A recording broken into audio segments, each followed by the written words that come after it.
Lightning like Steve McQueen. I'm in the fast lane when the light turns green. And I built tough, I ain't nothing but grit. Cause I made rugged blood, sweat, and spit. Yeah, like a horse I fly. Better push yourself in for a bumpy ride. I like to play hard, but I work harder. And I weather the storm cause I'm built stronger. This episode is brought to you by SPI Logistics, the premier freight agent logistics firm in North America. For over 40 years, SPI has been diligently building the most successful freight agent network to provide first-class relationships for our shippers, receivers, and carrier partners. We are more than another transportation network. We are a dedicated team of professionals united by one singular purpose, and that is to expedite our agents' success. All of our agents are set up for success on day one, as they are provided with a full suite of support staff that is ready to assist them with everything from after-hours emergencies to financial and administrative needs on a no-fee basis. This way, you can focus on continuing to grow your business. There is no financial risk to start, and you have the ability to earn up to 75% in commissions. If you are looking to take control of your financial future and build your business with the backing of one of the most successful logistics firms in North America, visit www.spi3pl.com to learn more. Do me a favor and let them know that the Freight Coach sent you. Hey guys, before we jump into the episode, I wanted to let you know it is brought to you by Denim. As a business owner myself, I personally know the importance of financial stability and preserving cash flow to help navigate through any freight market. With Denim's comprehensive service offering, you now have an all-in-one financial partner whose platform includes factoring, payments, freight audit, document collection management, and analytics, which help keep your business financially healthy and increase your team's time to focus on revenue-producing activities. You can also take advantage of Denim's free credit check, which they perform on all of your customers. And Denim will proactively reach out to you if they spot any signs of credit deterioration. Finally, Denim always pays your carriers first. As a broker, this is imperative to preserving your credit score in the market, which ultimately helps you become a broker of choice to your carrier partners. Are you ready to learn more? Visit denim.com to schedule a demo today. Just do me a favor and let them know that the Freight Coach sent you. What is up, ladies and gentlemen? We are back. We are live. It is the Freight Coach Podcast, the top podcast in transportation, coming to you guys every single weekday, 8:30 a.m. Pacific, 10:30 Central, to break down some industry headlines. But most importantly, you guys, provide some actual insight into what you can do with all of this information. If this is your first time tuning in, welcome. This is the real side of freight, ladies and gentlemen. And I'm going to save the rest of the intro. You guys know what to do. I know you're going to get value out of this. And my guest today, it's New Year. Everything, health is top priority. And, I really love having him on, though, because truck drivers and, just frankly, our society in general are unhealthy. And there's this is the time of year that a lot of individuals want to make that change. And where do you start? Where do you go? And that's always the biggest thing. So with that being said, I got my man, Dr. And I quote, Dr. Mark Manera on the show today. So Mark, thank you so much for joining me. Yeah, Chris, thank you so much for having me. No, dude, it's always good having you on. I mean, I remember it's been like, 4 years now since you started all of this stuff. 4.5, which is crazy. Yeah, really crazy. I was just working in a PT clinic here in St. Louis, and walked in a bunch of truck drivers. And it was the first time I saw what 20, 30 years behind the wheel can do to someone's health. And it just threw me down this rabbit hole, and I haven't looked back since. Yeah, dude. And I think it's so crazy though, because the stats are alarming, right? For truck drivers, what is it? They have a 15-year shorter life expectancy than the normal individual. Yeah, 16 years. So the average truck driver dies 16 years earlier than the average American. So you get your CDL, and all of a sudden your life expectancy is 61 years old, which is just messed up. I don't think anyone's career should define their health, but that's exactly what's happening in this industry. And, what you mentioned in the intro is it's not only drivers, it is America, our culture as a whole, right? Yeah. We have a huge chronic disease issue in the US. In the last 90 years, the rates of chronic disease have grown by 700%, which is just nuts. And we just need to change it. Yeah. And dude, and I'm, I've talked about my own health journey on this show a few times. And, I try not to make this show about me in particular and stuff like that. But, I finally feel like, this year, especially starting it out, this is the first time in my adult life, hell, my entire life, then I'm starting out in like really good shape. And, you know, I've had my bout with health issues and everything here over the years, like an autoimmune disease. And, you know, like when we were working out in Orlando together, like 2.5 years ago, and I was complaining to you about the pain in my body that I was having. Well, it turns out it was this autoimmune disease that was like flaring up a bunch of stuff. And now that I got that treatment dialed in and everything, but like after I've had more blood work done in the last 18 months than in the first 37 years that I was alive. Right. And it's crazy because everybody that I was talking to, doctors, everything, it legitimately, and again, this is Chris Jolly's experience. This is not health advice. This is not me telling you to do anything. 90% of it was my diet, though, because of all the inflammation and everything that comes along with some of my health stuff. Like I had to completely revamp literally everything that I was eating.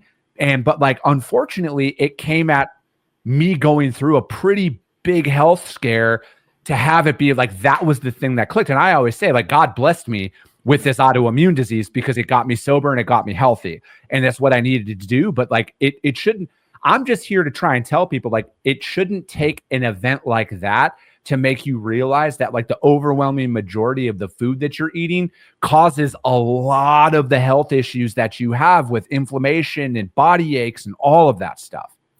Well, first off, Chris, the fact that you even have that mindset of saying that God bless you for going through that is why you're a winner. And I like talking to you and hanging out with you in general, because not a lot of people would have that mindset, right? And I think that's amazing. And, you know, off of what you said is health is a spectrum, right? Different people are in different starting points, different history, different health history, different preferences and cultures, all these different things. And so what is your experience and what their experience? There's a lot of overlap, right? We're not talking about like, you know, there's first principles that we can follow here, but the path might look different for each person. And at the end of the day, the whole point of health and making changes to your health is this whole game is, how do you make lifestyle changes that you can do for the rest of your life, right? The fact, and especially in January, right? The average New Year's resolution ends, I think, in like 10 tomorrow. days. Yeah, exactly right. Yeah, whatever it is, because it's like the second Friday in January, people go back to the bar or Chili's or whatever they're eating, right? And the problem that people have is it's like they make this huge jump, flip your whole lifestyle upside down, throw everything away in your pantry, and you completely say, I'm not even getting 6 feet away from anything that's fried or has sugar in it. And for most people, unless you're trying to be Arnold Schwarzenegger, or maybe you are going through a major health issue, like your chronic condition that you were, trying to figure, autoimmune issue that you were trying to figure out, you don't have to make these huge jumps because you're setting yourself up to fail.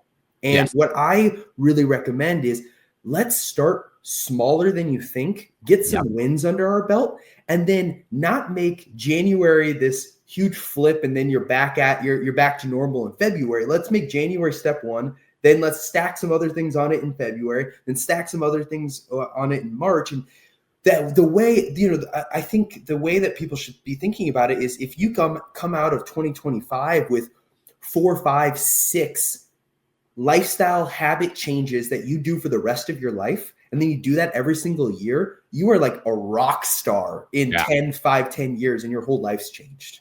Dude, and that that's a very big point there that, again, I was what Mark is describing, right? Like I was that, all right, this is it. I'm going to change everything and I'm going to go from 0 to 100. And then I always fell back in. And, I posted out, I don't post thirst traps on LinkedIn, you guys, but if you follow me on Instagram or on Facebook, you will see the 5-year progression that I posted. All right. And that was, back in January of 2020, I was 245 pounds. All right. And I started with, I bought a food scale. That was the first thing that I did, is I bought a food scale, and I was like, I'm just going to eat chicken sausage and rice at lunch. And again, back to that buildup phase is I started with one thing, and then I started very, very simple with workouts too. I just started to walk. Okay. And granted, I live in Arizona, best weather on earth. So it's very easy to stick with that. But I started there, And, obviously over time, I had my fluctuations with it. Again, I was dealing with why the hell is my body going through these things with the autoimmune stuff. But I finally got my diet dialed in this year. And it's, again, I eat the same food every single day. But, I eat butter, I eat eggs, I eat ground beef, I eat steak, I eat potatoes, I eat chicken, I eat cheese, I eat rice. It's a very good, it's pretty much everything that most people eat. It's just how I prepare it is a big difference. But again, like I cook my eggs in butter. Most health experts out there, Mark, are like, that is the worst thing ever. But guess what? I got a fucking 6-pack, motherfucker. So what? All right. Well, I think you brought up a really good point there of the social media and health advice. And I think that for the average person going on TikTok, you scroll for 5 minutes and all of a sudden there's 10 different diets you're supposed to be doing. They all contradict each other. And you're like, what the hell am I supposed to be doing? And what I always tell, the drivers especially, right? Because I'm used to working with drivers. That's all we do is we work with truck drivers and then also other people at trucking companies. So people in the shop, warehouse, even some office staff as well. But, drivers, I think, have such a unique barrier of the resources of food available to them out on the road. And what I always tell drivers is like, we all know what we should be eating, right? We know we should be eating less Twinkies and more fruits and vegetables. We know we should be eating, not the potato chips, but the brown rice or, healthier carbs, right? Or whole grains. And I think at the end of the day, starting out with just saying, look, let me just look at the low-hanging fruit and let me just focus on the principles of, am I eating protein at every single meal? Right. That's something that's really important, especially as people are getting older, because that's one of the biggest things that we can slow down the likelihood of the 90-year-old grandma who can't get off of the toilet because she's not strong enough with her legs. Is eating protein at every single meal keeps your quality of life and muscle stronger. It also keeps you satiated or like full throughout the day. So you're not going and grabbing the bag of Lay's and just like eating to the bottom of it. The other aspect is fruits and vegetables, right? I say eat the hell out of them. Whatever you want, like that is your area of just like overeat, eat till you're full. Like there's never been anyone in history who's gotten fat from eating too much, broccoli and apples and all this other stuff. Again, you scroll on TikTok too long, someone's going to say, well, fruit has a ton of sugar in it. Well, tell me your fat friend who's fat from eating too much fruit, right? And so I think it's just like looking at those from like the baseline of what am I eating throughout the day? And then on the physical activity side of things, am I physically active? And how can I add even 10 minutes more a day? And that could be as easy as walking. That could be as easy as going out and gardening, if that's your thing, right? Yeah. Like it's just being more physically active and getting off the couch. Yeah. And, to clarify, I'm not putting words in Mark's mouth here, but this is designed for the people who are going from no physical activity at all to where do I start and build this framework up, right? Because it's that 0 to 100 that you take that really affects your progress and your willingness to do it. Because you know what, you guys, it does suck. I will be the first. It is very fucking hard to eat the same stuff day in and day out when you have a lifetime of bad habits to unwind. All right. Like this is a few year process that it's going to take. At least for me, it was a few year process, right? But like you brought up, I will say this, I am not associated with air fryers at all. Buy an air fryer. And I'll post this actually, because I eat the same thing for dinner at night. I eat potatoes, but I chop them up and I air fry them with the 0-calorie oil in there, Mark. And it's like crunchy French fries. And I eat that with ground beef for dinner. I'll post it tonight. It's super easy and simple. But again, it gets that inner fat kid that's inside of me still. It gets that, I get that craving taken care of. I also have air fried broccoli and I love that because I like that little bit of burnt that comes along with it. But again, I do that and then I'll sprinkle a little bit of Parmesan cheese on top. Very good combination that's in there. And, again, the oil that you use to cook, because I'm not anti oil or anything like that, but we get it from Costco. It's just the avocado oil that we do. But again, back to the food scale, I only put the portion size in there. I don't drench it. And again, you get that little bit of crispiness with it. And again, it's just finding those easy substitutes that are out there. And again, I would always recommend start with one meal. If you're starting from nothing, because again, that's what I did. I started with one meal. I'm just going to speak from example here because again, I have been fat the 37 of the 38 years that I've been alive, you guys. I have been fat. I have been overweight. I have had terrible eating habits. I have had those fluctuations just like everybody where I dropped weight and then I put it all back on and all of that stuff. But finding those meaningful changes has taken a very long time to implement that stuff. And when you're out on the road, and then you're prepping, like your ability to meal plan or prep some food for a few days, or what are some things at a truck stop, right, that people could look into. I'm a big fan of the sugar-free beef jerky. I think it's very good. I don't like, and then what's crazy is when you start eating some of the sugar-free stuff, you realize like, oh, this actually tastes like meat now, and it doesn't just taste like a sucker. Well, but Chris, I think you brought up like a really good point, because what I always say is like, we surprise people of how impactful small changes that are done on a consistent basis can have. And even starting with breakfast, starting with lunch, like you mentioned, starting with one meal a day, or saying, I'm going to, start drinking less soda, or drinking, adding less sugary cream to my coffee every day, and just starting to cutting out some sugar and calories on what I'm consuming through beverages. Mm-hmm. And just like finding those areas where, if I make this change, it doesn't actually change my day-to-day life a ton. It's just a small change. I can do it consistently and then build on that. And most of the time, you don't have to change. You don't have to get to level 10 where your whole life's completely changed to be happy with the progress and the way you feel and the number on the scale as well. Yeah, a lot of it is snowball. It's the snowball effect, right? Because like it's the other parts of the quality of your life that start to improve with these small changes.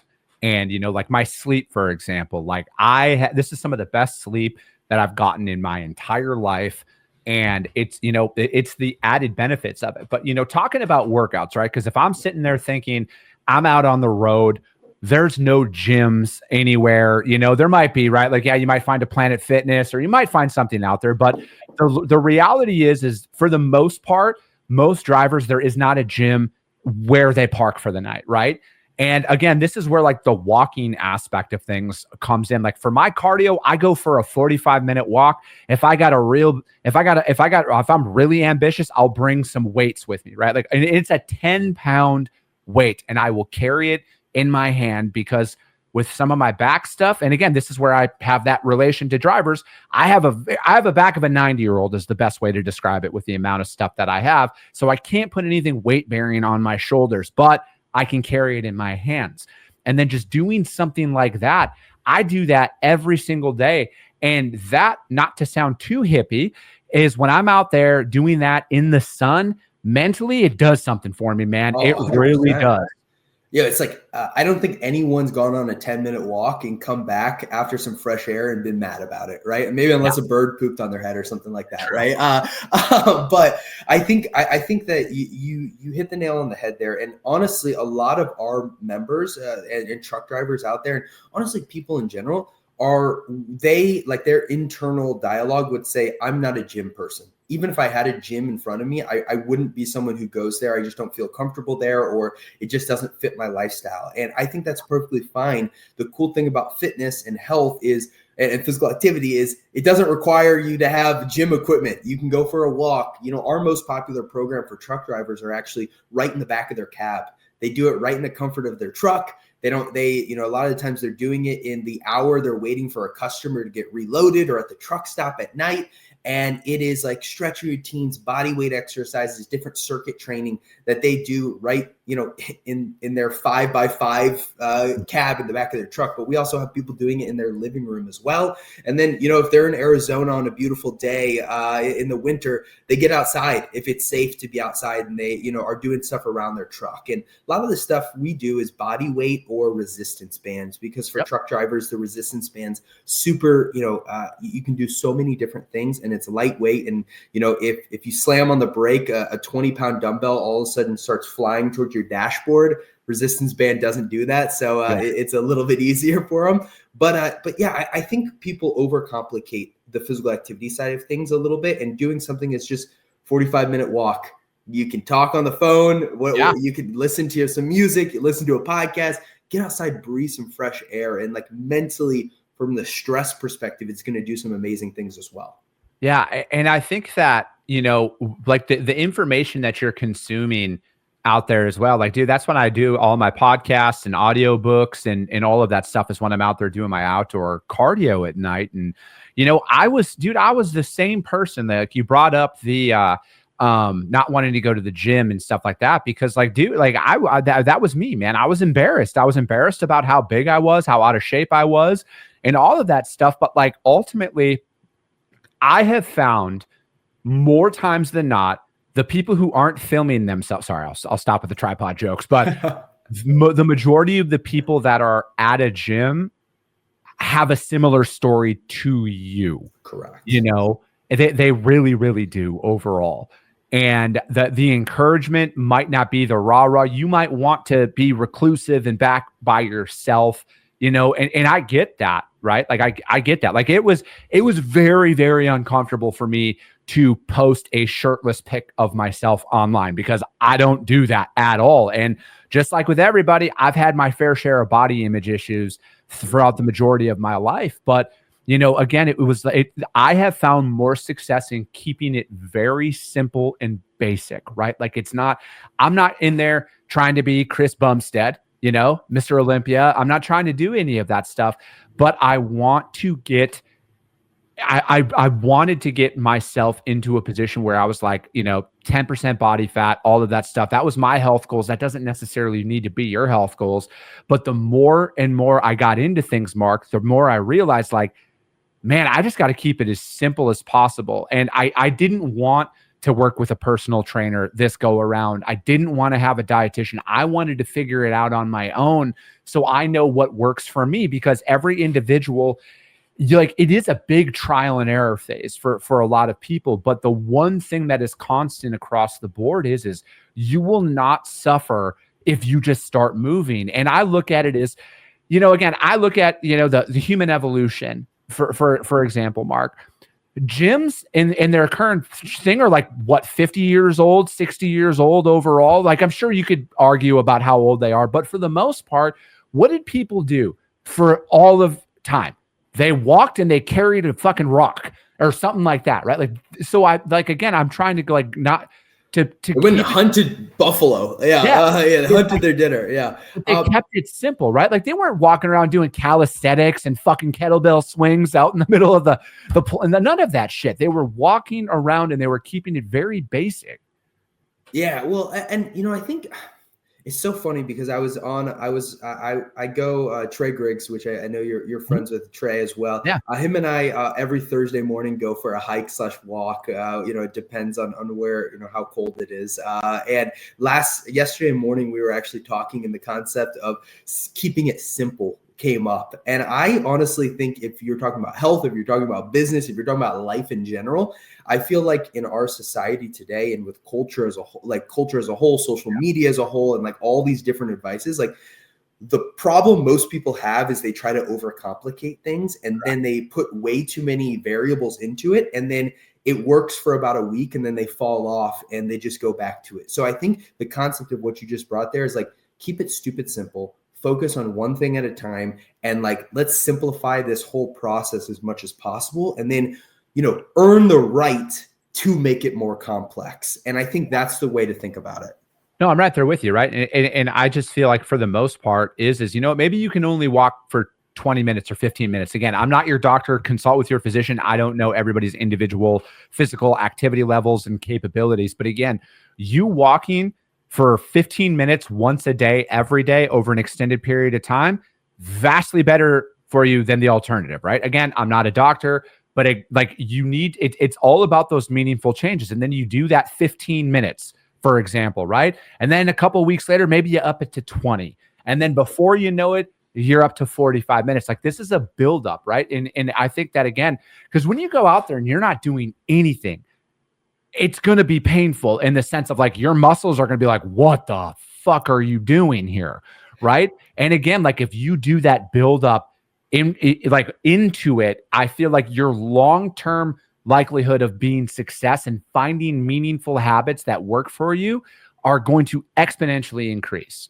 Yeah, and actually, the CDC put out some research a few years ago on that the as little as 5 minutes of physical activity at a time can have health outcomes. And so, again, of what you just said, if it's 5 minutes, if it's 10 minutes, if it's 15 minutes, it's just getting started, right? And find something that you can do consistently, and then push yourself. And that could be, all right, week 1, I'm doing 5 minutes. Week 2, I'm doing 6 minutes. Week 7, I'm doing 7 minutes. And like, it can be that simple. Or it can be month 1, I'm doing 10 minutes.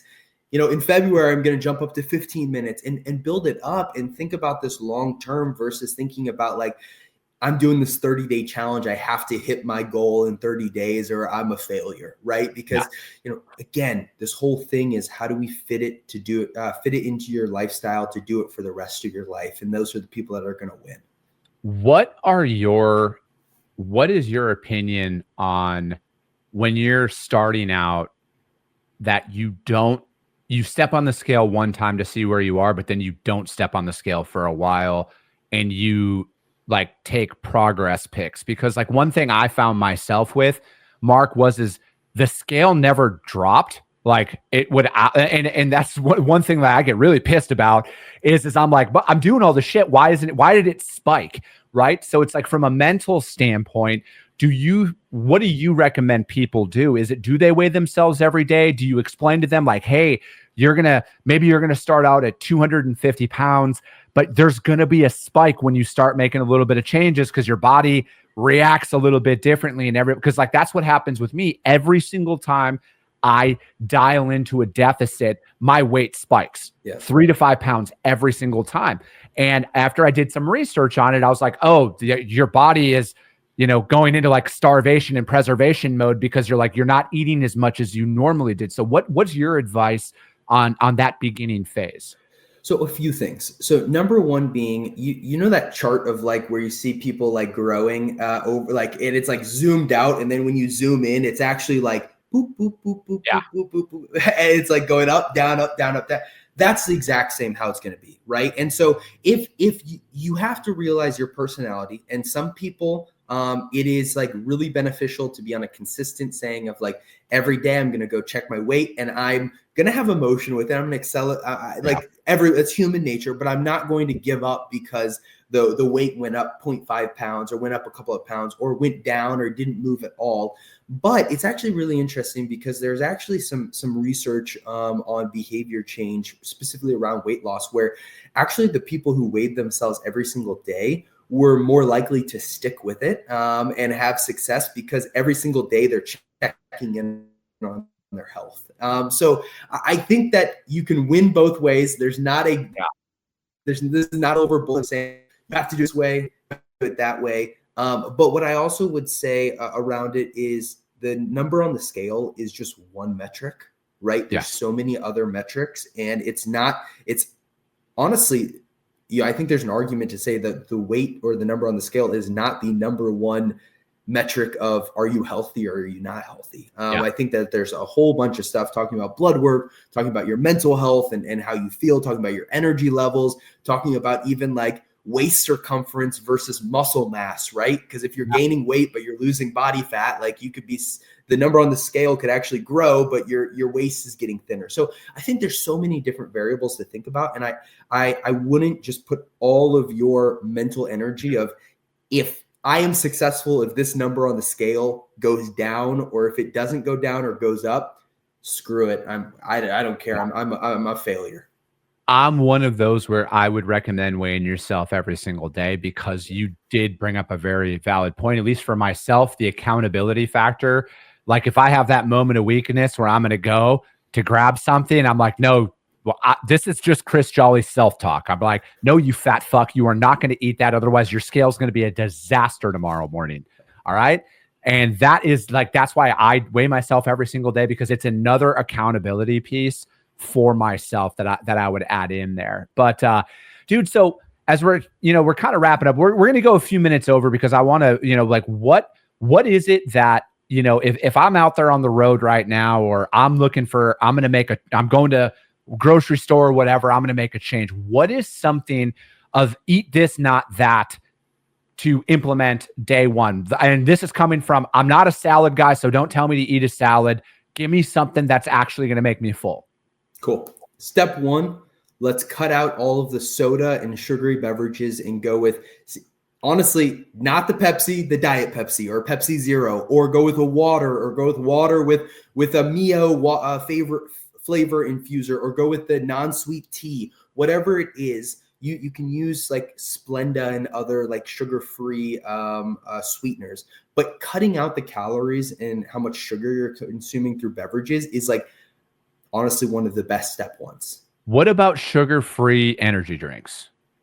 I think that's a much better alternative than grabbing the 300 calorie monster that has 40 grams of sugar. For sure. Yeah. I wanted to bring that up because those are things that I drink. I drink sugar-free energy drinks throughout the day and stuff like that. So, all right. So that's a good one, the eliminating that. Now, what about from a food perspective? What is a meal like? What's a good one that somebody who's out on the road can start implementing? Yeah. So when you're running into the truck stop, instead of going down aisle 2 and grabbing a Snickers bar, grabbing, the candy bar, go down aisle 3, grab a protein bar. Look for a protein bar that's got, over 15 grams of protein and under 2 grams of sugar. So like Pure Protein, One Protein, Premier Protein, all of these are at pretty much every single truck stop. I think the other aspect is grabbing whole grain snacks. So that could be as easy as grabbing the whole grain crackers instead of the bag of Doritos. That could be as easy as grabbing, going with a whole grain bread instead of the white bread on your sandwich. And then I would also, when you're going to these fast food restaurants, going with a grilled or broiled protein option versus fried.